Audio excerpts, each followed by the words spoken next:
From the outside, I was everything a pastor should be. For over a decade, I stood at the pulpit of Greater Grace Chapel, preaching the word with fire and conviction. People came to me for answers, for comfort, for strength.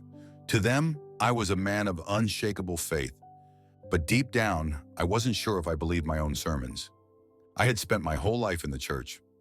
My father was a preacher before me, and from the moment I was old enough to understand, I was told I had a calling. So I followed the path set before me: seminary, ordination, ministry. I knew the Bible inside and out. I could quote scripture on command, answer any theological question, and debate doctrine for hours. But in the quiet moments, when I was alone with my thoughts, a terrible truth haunted me. I know everything about God, but have I ever actually known Him? Faith had become my profession, my duty, my identity. But was it real? I buried those thoughts, hid them behind powerful sermons and passionate prayers. I told myself doubt was normal, that all pastors went through it. And so, I continued, preaching, leading, performing, until the night everything changed. The church was empty, the sanctuary bathed in the dim glow of candlelight. I sat in the front pew, staring at the cross above the altar, feeling the weight of something I couldn't explain. "God," I whispered, my voice barely audible, "why do I feel so far from you?" I didn't expect an answer. But then, a sharp pain tore through my chest. I gasped, clutching at my ribs. My breath faltered. My vision blurred. I tried to stand, but my legs buckled beneath me. The world tilted. The floor rushed up to meet me. The last thing I saw was the flickering glow of the candles before everything went black. I was dying, and in that moment, I had no idea that my real journey was only beginning. Everything stopped. No breath, no sound, no heartbeat, just nothing. I was aware, but not in the way I had been before. I wasn't gasping for air. I wasn't struggling. I wasn't even in pain anymore. I was just there, floating. It was an eerie sensation, weightless yet somehow tethered to something I couldn't see. I should have felt fear, but in that moment, I felt only silence. Then my vision shifted. I was no longer looking out of my own eyes. Instead, I was above myself, staring down at my lifeless body, sprawled across the church floor. My arms lay limp, my face frozen in a quiet stillness I had never seen before. I was dead. The realization hit me like a tidal wave. This was real. I wasn't dreaming. I had stepped out of my own body. That's when I felt it. Something else was in the room with me, a slow, creeping presence. At first, I thought it was just a flicker of movement, a shadow shifting against the candlelight. But as I turned toward the edges of the sanctuary, I saw them. Dark figures slithering between the pews, moving in ways that made my stomach twist. They weren't people. They weren't even entirely solid. They were shadows, but alive. And they were getting closer. A low hum filled the air, whispers just beneath the edge of hearing. I couldn't make out the words, but the tone was unmistakable. Cold, empty, hungry. Then the pull began. It wasn't physical, yet I felt it deep in my soul, like unseen hands dragging me toward them. The closer they got, the heavier the air became, thick with something oppressive and suffocating. I tried to resist. I fought with everything in me. But the harder I struggled, the stronger the pull became, like a current dragging me into an unseen abyss. This wasn't just death. This was something far worse, and I was powerless to stop it. I fought with everything in me. But it was useless. The pull intensified, like invisible chains tightening around me, dragging me deeper into the dark. The shadows moved with purpose, swirling like living smoke, whispering in voices that felt like they came from inside my mind, rather than from around me. I wasn't just being pulled physically. They were pulling at something deeper, something inside of me, my soul. I had spent my life preaching about spiritual battles, about the forces of darkness that sought to claim the lost. I had warned my congregation of the dangers of a life without God, of the unseen war between light and darkness. But never in all my years of faith had I truly understood what that meant, until now. The weight of them pressed against me, suffocating and overwhelming. I couldn't escape. I couldn't even call out. I had no voice. I wanted to scream, to beg for mercy, to fight back, but their grip was relentless. And worst of all, I felt like I deserved it. Every doubt I had buried, every moment I had questioned if I truly knew God, every time I had gone through the motions instead of seeking Him with my heart, it was all being laid bare. They knew. The shadows weren't just mindless creatures of the dark.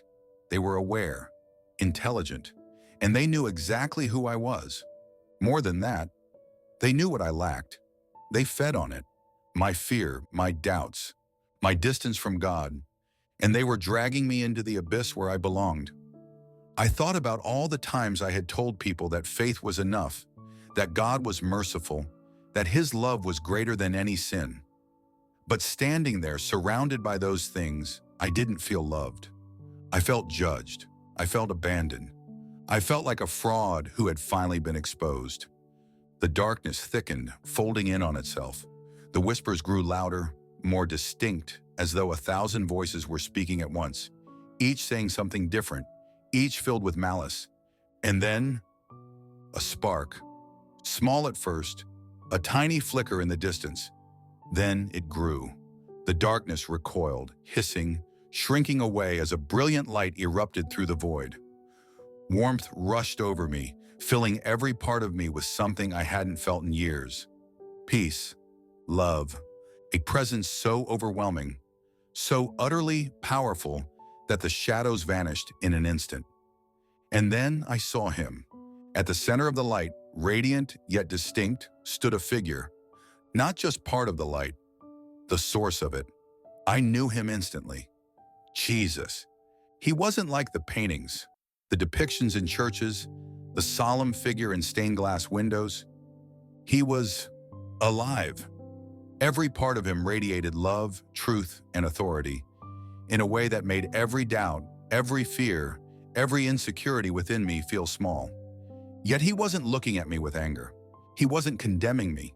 He was looking at me like He had known me forever. And in that moment I knew I had been wrong about everything.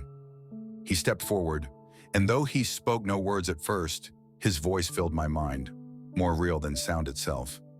Daniel. Hearing Him say my name, it was unlike anything I had ever experienced. It wasn't just a call, it was a knowing, like He saw every part of me, every doubt, every failure, every sermon I had preached without true belief. And still He called me by name. I fell to my knees. I didn't even know if I had knees here in this place, but it didn't matter. I couldn't stand before Him. Tears streamed down my face, though I had no body, no form that I understood. But I felt them. I felt everything. Then He spoke again. You have served me. His voice was gentle but firm. You have dedicated your life to my work. A part of me wanted to weep at those words. He saw my efforts. He knew how hard I had tried. But then He asked something that shook me to my core. Daniel, do you truly know me? The weight of the question crushed me. I had spent my whole life talking about Jesus, preaching about Him, defending Him. But did I know Him? Really know Him? I thought about the prayers I had memorized, the scriptures I had dissected, the countless hours I had spent preparing sermons. And for the first time in my life, I realized the truth. I didn't. I knew about Him, but I had never sought His heart, never pursued Him the way He had pursued me. I tried to answer, to justify myself, to explain that I had spent my life serving Him. But no words came, because I knew the truth, and so did He. Tears streamed down my face as the weight of it all settled in. I had preached about a God I had never truly known. Jesus knelt before me, His eyes filled with love, not anger. You know my words, but have you ever sought my presence? I shook my head, unable to speak. You have spoken about me, but have you ever listened? The truth burned through me. I had been so caught up in defending my faith, proving my knowledge, performing my duties, that I had never just been with Him. Faith is not just about what you know, Daniel. His voice was soft, yet it carried the weight of eternity. It is about who you know. I sobbed. I had missed it.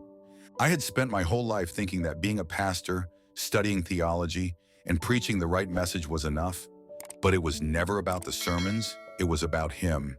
And I had never truly known him. Jesus reached out, placing his hand on my shoulder. The warmth of his touch filled every empty space inside of me. It is not too late. The words struck me harder than anything I had ever heard. I had been convinced that my faith was hollow, that I had failed, that my doubts had separated me from God forever. But now, here in his presence, I realized something. He had never abandoned me, even in my doubt, even in my questioning, even in my distance. He had always been here. I had been the one who had walked away. And yet, he still called me by name. For the first time in my life, I understood what faith truly was. Not rituals, not knowledge, not performance, just him. I met his eyes, my voice trembling. "Teach me." Jesus smiled, and then everything changed again. Jesus smiled. And in that moment, the light around us seemed to grow even brighter, expanding like the dawn of a new world. It wasn't blinding, nor was it harsh. It was alive, pulsing with warmth and power, wrapping around me like the arms of a father who had waited a long time for his child to return home. I didn't know what was coming next, but I knew I was ready.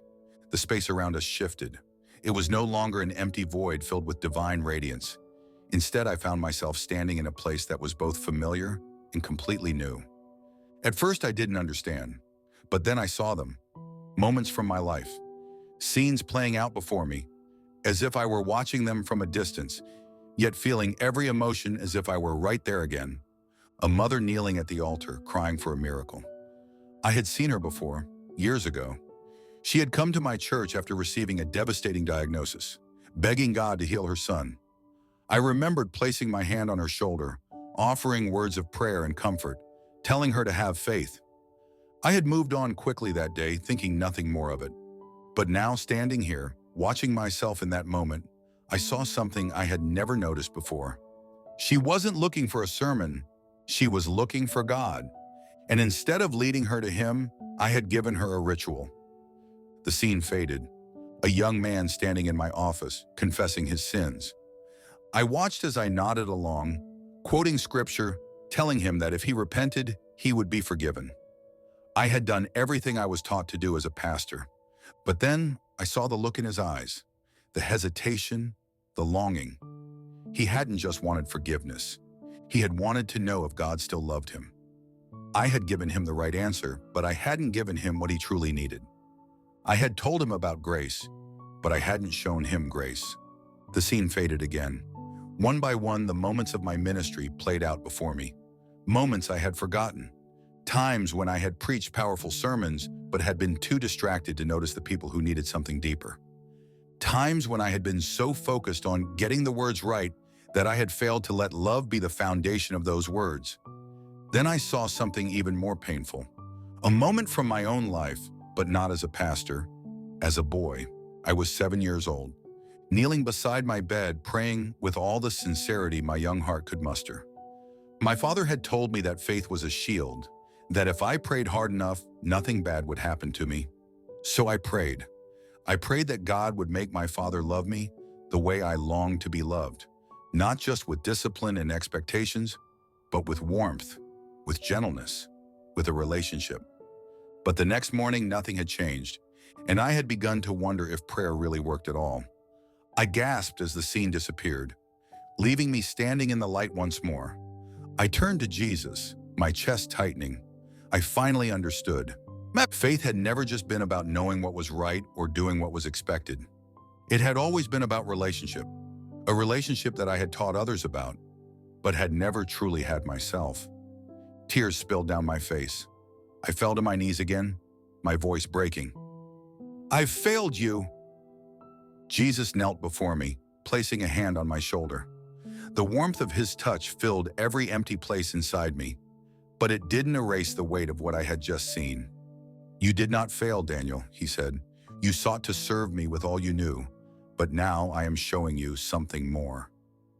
I shook my head. "I spent my life teaching people about you, but I never truly knew you. I thought I did, But I see it now. I was more focused on the structure of faith than on you. Jesus' expression remained steady, filled with understanding and patience. And now you do know me? The words sank into my soul like an anchor. I did know him now, not as a theological concept, not as a doctrine, but as a person, as my Savior. The space around us shifted again. Suddenly, I wasn't looking at my past anymore. I was looking at the world. Not just a city, not just a nation, but people everywhere. Millions of lives moving through their daily routines, their faces filled with a quiet emptiness. Some were burdened by poverty, some were surrounded by luxury but felt completely alone. Some were sitting in churches, listening to sermons just like the ones I used to preach, but their souls were still starving. They weren't rejecting God, they just didn't know how to find him. And many of them were looking to pastors like me, hoping to be led to him. But so many of us had been leading them to religion instead of relationship. I turned to Jesus, my throat dry. What do you want me to do? He met my gaze, his voice filled with power and love. Live what you now know. Lead them to me, not to rituals, not to performances, but to me. The weight of the mission pressed into me, but it wasn't a burden. It was a calling. A new fire ignited inside me. I thought I had been living in purpose before, but this was what I had been missing all along. And then Jesus spoke again. It is time to return. I froze. Return? I looked down at my hands. If I even had hands in this place. For the first time, I realized what he meant. I wasn't supposed to stay here. I had to go back to my body, back to the world, back to the people who needed to know this truth. Panic surged in me for a brief moment. I didn't want to leave this presence, this peace. But then I heard his voice, steady and sure. I will be with you. And with those words, the light began to fade. I felt myself being pulled away, not forcefully, not painfully, but with purpose. My mission was only beginning. And as the world around me shifted back to the one I had left behind, I knew I could never be the same again. The light faded. The warmth, the presence, the overwhelming peace, all of it slipped away, like waking from the most vivid dream. But this wasn't a dream. I was falling. No, returning. A sudden jolt, like being pulled back into something far too small to contain me. Then, pain. A crushing weight pressed against my chest, my lungs burning as they struggled for air. I gasped, my body convulsing as a rush of sensation flooded back. I was alive. Distant voices, beeping machines, the sterile scent of a hospital. My eyes fluttered open, squinting against the harsh fluorescent light. A blurry figure hovered over me, a nurse. Her face lit up with shock, then relief. He's awake! I barely heard her. My mind was somewhere else. The memories burned in me. The light, the presence of Jesus, the truth he had shown me. Tears welled in my eyes. I had been given a second chance. A second chance not just to live, but to live differently. The door burst open. A doctor rushed in, followed by nurses, their voices a blur as they checked my vitals, speaking words I barely registered. Cardiac arrest. No pulse for nearly 3 minutes. A miracle recovery. They didn't understand.